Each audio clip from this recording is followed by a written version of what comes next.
Shalom Bapak Ibu, kita sekarang masuk pada Injil dan penebusan dosa. Pertanyaan umat muslim tentang penebusan dosa. Seseorang muslim mungkin bertanya, mengapa Tuhan akan menghina anaknya dan membiarkannya mati dengan cara yang mengerikan, memalukan, dan tidak adil untuk dosa orang lain?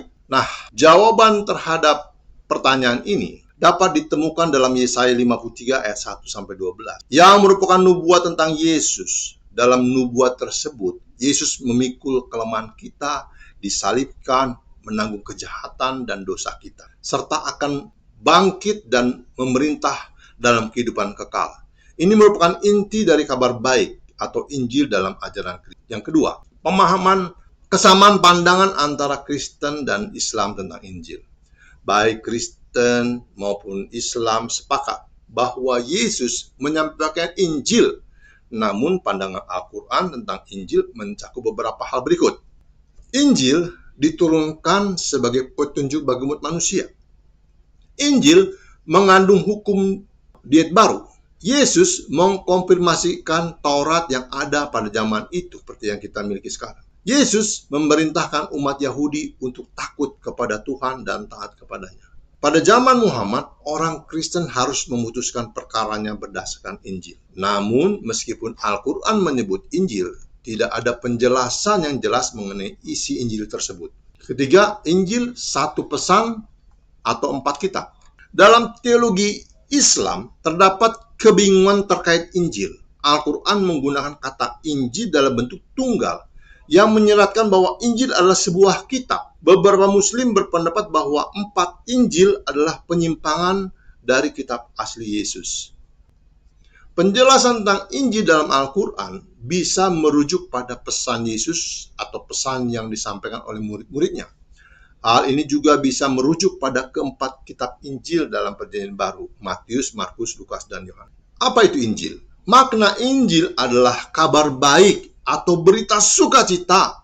Ketika Yesus mengkhotbahkan Injil, dia menyampaikan berita baik tentang keselamatan yang dibawa oleh Tuhan untuk umatnya. Tema serupa tentang berita sukacita juga ditemukan dalam Perjanjian Lama, di mana Tuhan memberikan berita keselamatan bagi umat Israel. Yesus menyampaikan berita keselamatan ini tidak hanya untuk orang Yahudi, tetapi juga untuk bangsa-bangsa lain seperti yang diajarkan dalam Yohanes 3 ayat 16, Matius 28 ayat 19, dan Lukas 24 ayat 47. Pesan Injil, tinjauan kronologis. Pertama ada nubuat Yesaya. Yesaya 53 ayat 1-12 meramalkan bahwa seorang hamba yang benar akan menanggung dosa banyak orang.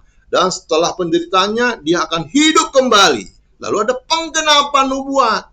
Nubuat Yesaya dipenuhi oleh Yesus yang datang untuk menyelamatkan umat manusia dari hukuman dosa mereka.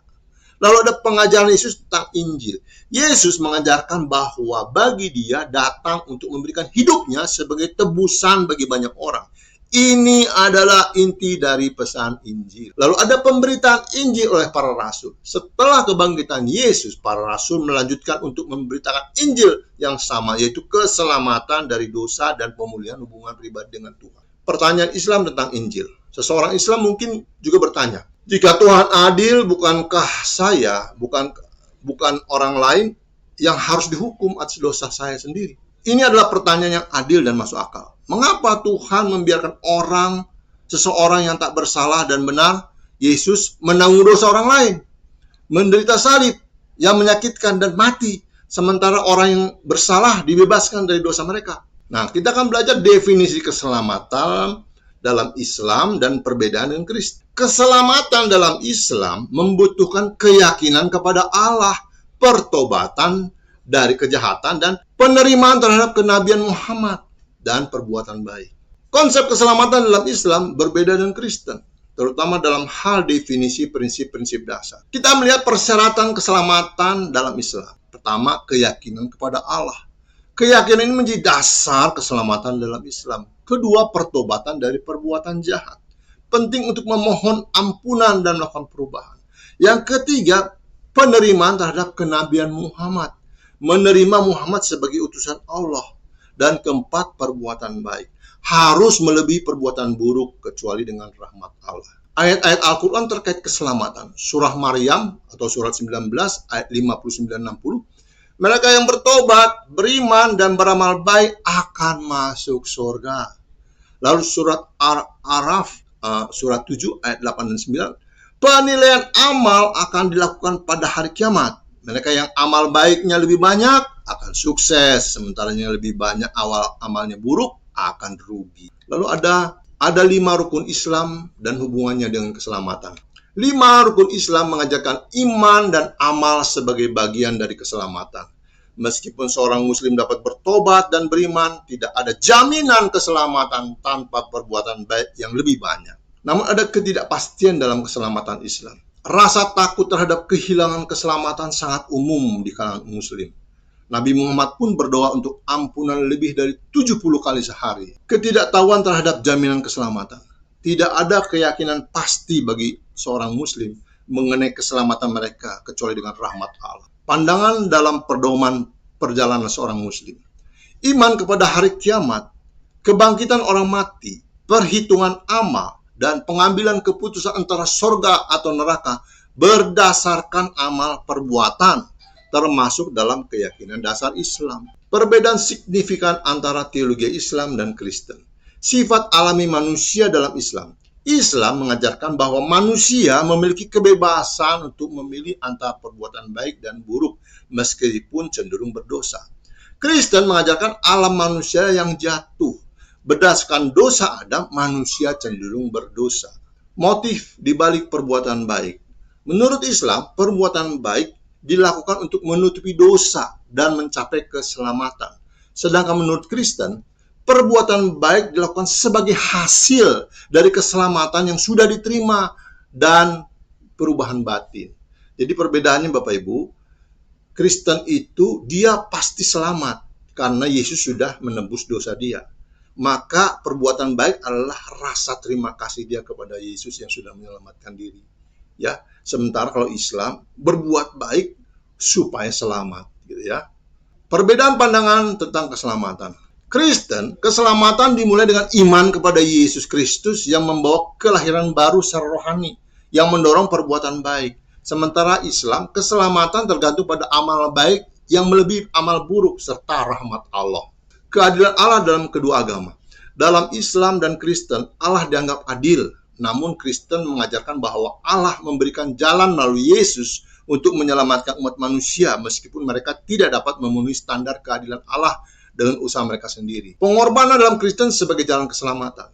Yesus dianggap sebagai anak domba Allah yang menghapus dosa dunia melalui pengorbanannya. Dalam Kristen, pengorbanan Yesus adalah jalan bagi umat manusia untuk menerima keselamatan. Kesimpulan tentang keselamatan.